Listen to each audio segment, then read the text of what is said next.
Hello mga friends ko, kumusta po kayo lahat diyan?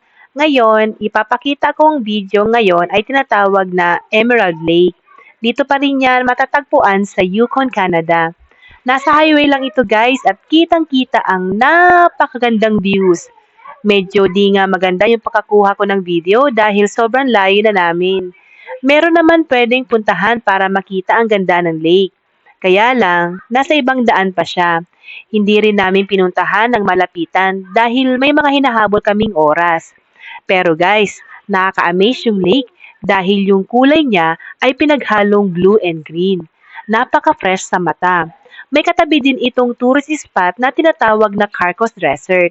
Mga 15 minutes lang ang drive. Mamaya, ipopost ko ito sa aking video channel, Tess Medallas Vlog.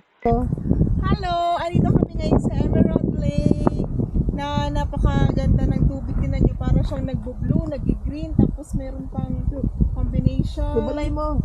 Sa kanan pala yung bahay ko. Punta lang kayo doon. Oy, pre maglilolo. Dito mo kami na. Magandang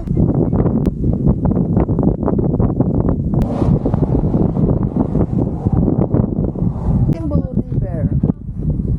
kaya siya kumakatara sa inyo isa. Sa kanan, dito. Ganito. Ayun na lang kami. Ayun, nandito. Punta pa pala ito. Welcome to Emerald. British Columbia ba to? Yukon.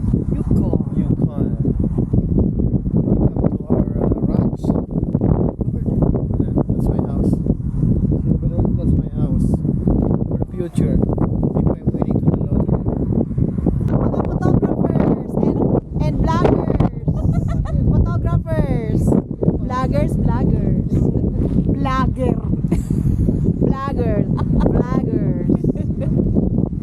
Dalawa kayo eh.